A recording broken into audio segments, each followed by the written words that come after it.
तर नमस्कार मित्रांनो, माझ्या आजच्या या भक्तिमय व्लॉगमध्ये तुमचं मनापासून स्वागत आहे।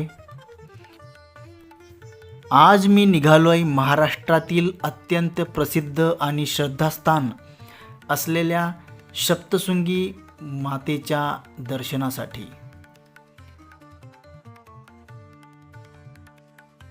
हा प्रवास मी कारने करणार आहे, त्यामुळे रस्ता, मंदिराच्या माहितीपासून ते संपूर्ण अनुभव मी तुमच्यासोबत शेअर करणार आहे। चला सुरुवात करूया आपल्या या आध्यात्मिक प्रवासाला। मी सध्या येथून सप्तशृंगी गडाच्या दिशेने निघालोय। हे मंदिर नाशिक जिल्ह्यात वणी गावापासून साधारण 21 किलोमीटर अंतरावर आहे। गडाचा रस्ता फारच सुंदर, सृष्टीमय हिरवळ, डोंगर आणि वलंदार रस्ते यामुळे प्रवास खूप सुंदर आणि आनंददायी वाटतो।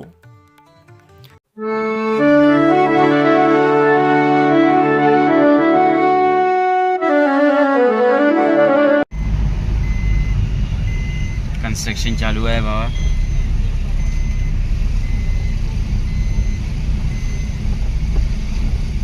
हे बघा तुम्ही, उसको हाँ वही दिखा जाने वाला दिखा रहा वही कर रहा टेंशन। सप्तशृंगी देवी हे सप्तशृंगी गडावर वसलेले एक महत्त्वाचे आणि पुराणात वर्णन असलेले शक्तिपीठ आहे।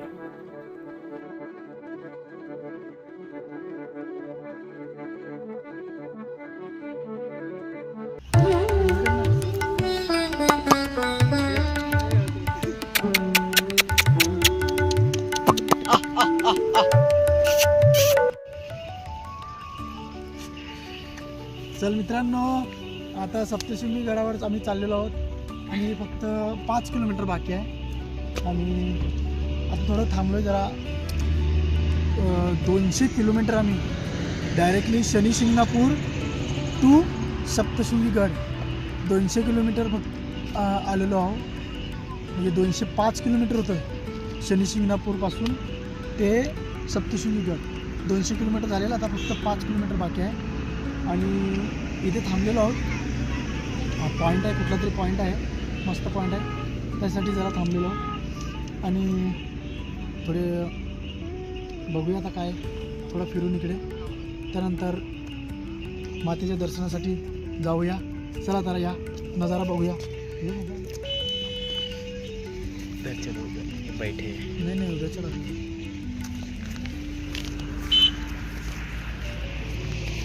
ऐसे आ रहा है वो आ रहा है।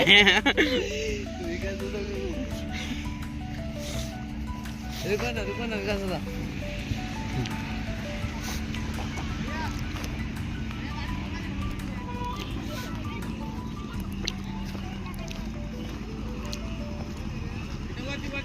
वो किसी का कुछ नहीं छीनेगा। दो आ रहे ये नहीं ना, हम तो कल आ रहे वो क्या दोनों आ रहे। अरे अरे अरे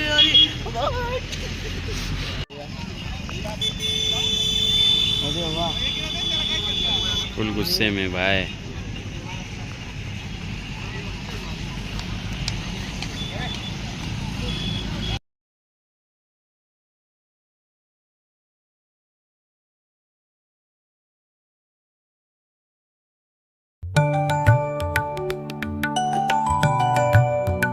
असे मानले जाते की देवी सतीच्या उजव्या हाताचे तुकडे येथे पडले होते आणि म्हणूनच या स्थळाला मोठं महत्त्व आहे। सप्तशृंगी म्हणजे 7 शिखरांनी वेढलेली हे मंदिर 7 डोंगराच्या कुशीत विसावलेलं आहे। सप्तशृंगी देवीच्या मंदिरापर्यंत पोहोचण्यासाठी पूर्वी 500 पेक्षा जास्त पायऱ्या चढाव्या लागायच्या, पण आता इथे लिफ्टची सोय केलेली आहे, त्यामुळे म्हातारे, वयोवृद्ध, लहान मुलं आणि ज्यांना चढायला अवघड जाते त्यांच्यासाठी फारच सोयीचं झालेलं आहे.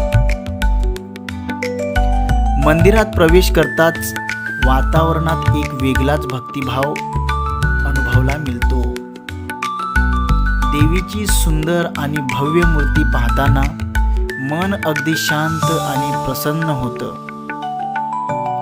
इथे गर्दीही असते, पण व्यवस्थापन व्यवस्थित असतं. भक्तांसाठी प्रसाद, नारळ, फुलं यांची सोय देखील असते. मंदिराच्या गडावरून खाली दिसणारा नजारा अगदी सुंदर असतो.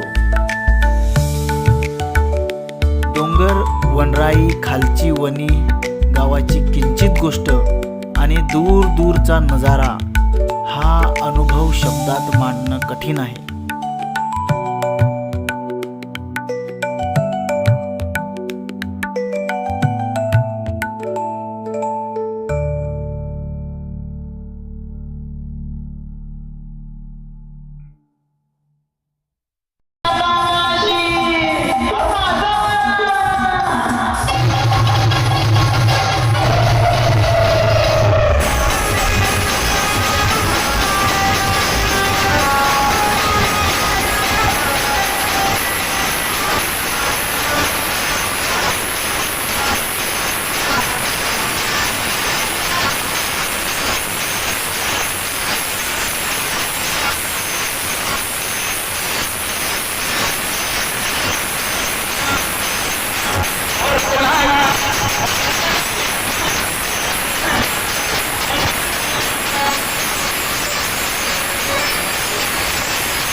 सप्तशृंगी माते की जय. सप्त डोंगरांच्या कुशीत वसलेली नाशिक जिल्ह्यातील वणी नगरीतील अखंड तेजाचा दिवा, भक्तांच्या त्रासांवर फुंकल घालणारी आपुलकीची माय माझी सप्तशृंगी देवी. ती आहे शक्तीची मूर्ती, दुर्गेची अवतार, जिच्या डोळ्यात करुणा आहे आणि हातात शस्त्र आहे. ती असते रक्षणासाठी, मार्गदर्शनासाठी आणि संकटाच्या क्षणी आपल्या लेकरांच्या पाठीशी उभी राहणारी आई. सप्त डोंगरामध्ये तिचं स्थान, म्हणूनच नाव पडलं सप्तशृंगी.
Apa Ambassador Tushar.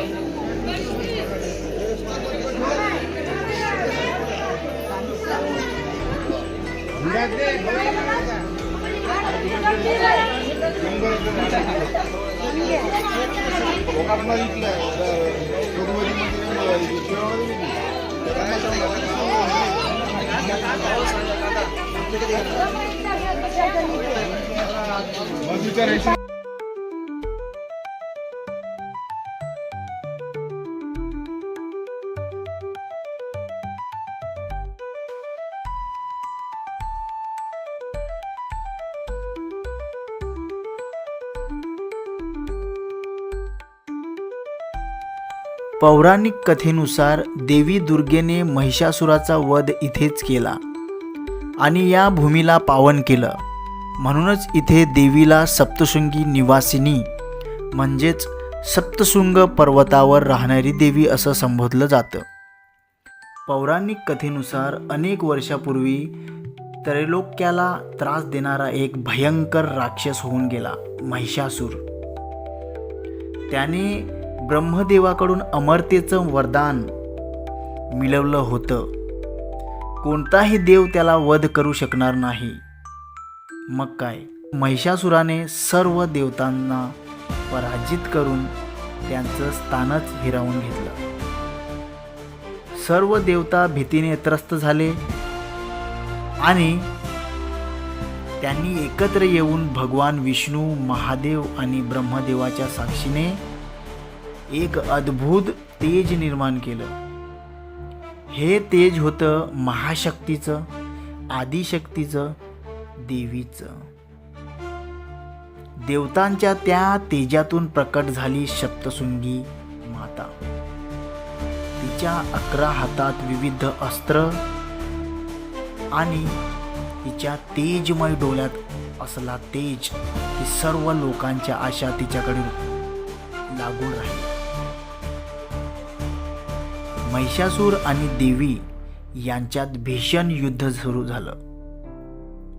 अनेक दिवस हे युद्ध 7 शृंगांनी वेढलेल्या डोंगरामध्ये झालं. अखेर देवीने तिच्या त्रिशूलाने महिषासुराचा वध केला आणि संपूर्ण त्रैलोक्यावर पुन्हा शांतता नांदली. जिथे हे युद्ध घडलं तेच ठिकाण म्हणजे वणीचं सप्तशृंगगड. या 7 डोंगरामध्येच देवीने वास्तव्य केलं आणि भक्तांसाठी आपली कृपा खुली ठेवली. या कथेचा उल्लेख देवी महात्म्य मार्कंडेय पुराण ग्रंथात सुद्धा केला आहे आणि म्हणूनच देवीला इथे सप्तशृंगी निवासिनी किंवा महिषासूर मर्दिनी म्हणतात. लोकमान्यतेनुसार सप्तशृंगी देवी ही नवरात्रात जागृत होणारी शक्ती आहे, जी भक्तांच्या सर्व इच्छा पूर्ण करते, संकटापासून वाचवते आणि आपल्या चरणाशी येणाऱ्या प्रत्येकाला आशीर्वाद देते. 7 डोंगरांमध्ये वसलेली, भक्तांच्या हाकेला साथ घालणारी आणि संकटावर मात करणारी आदिशक्ती. संपूर्ण वर्षभर भाविक येथे देवीचं दर्शन घेतात, पण चैत्र आणि अश्विन नवरात्रात इथे भक्तांची प्रचंड गर्दी असते. मातेचा गाभारा दिव्य प्रकाशाने उजळलेला असतो आणि घंटानाद, शंखध्वनी आणि जय मातादीचा गजर वातावरण भारावून टाकतो.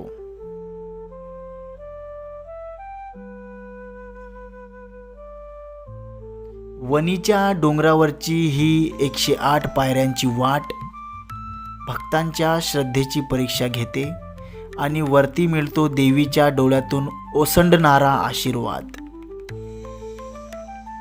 दसरा, नवरात्र, पोळा असो, इथे रोज असतो उत्सव भक्तीचा, विश्वासाचा आणि मायेचा. तिचं रूप शंख, चक्र, त्रिशूल, धनुष्य, कमळ आणि विविध आयुध घेऊन महिषासुराचा संहार करणारी, असंख्य भक्तांच्या जीवनात प्रकाश टाकणारी माझी सप्तशृंगी माता. आज आपण आलो आहोत तिच्या चरणी, किंवा तीच बोलवते आपल्याला. या लेकरांनो, संकट कितीही मोठी असली, आईचं अंगण कधीही लहान नसतं. जय सप्तशृंगी माते, जय भवानी, जय भवानी.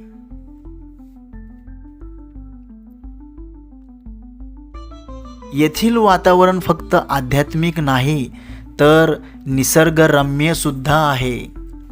सभोवतालचे सह्याद्रीचे डोंगर, मंदिराकडून दिसणारा सूर्योदय आणि सूर्यास्त, हे सर्व अनुभव आध्यात्मिक आनंदाची पराकाष्ठा घडवतात. सप्तशृंगी देवी ही नाशिककरांची कुलस्वामिनी आणि अनेक भक्तांची आराध्य दैवत आहे.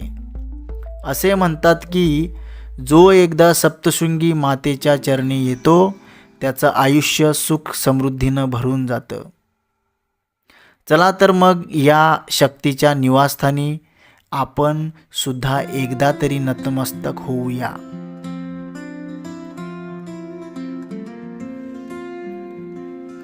तर मित्रांनो, असा होता माझा सप्तशृंगी माता दर्शनाचा अनुभव. निसर्ग, भक्ती आणि साहस यांचा संगम असणाऱ्या या यात्रेला तुम्हीही नक्की भेट द्या. तुम्हाला माझा व्लॉग कसा वाटला ते कमेंट करून नक्की सांगा. आणि अजून असेच व्हिडिओ बघण्यासाठी माझ्या चॅनलला नक्कीच सबस्क्राईब करा. पुन्हा भेटू नवीन ठिकाणी नव्या व्लॉगमध्ये. तोपर्यंत जय सप्तशृंगी माता.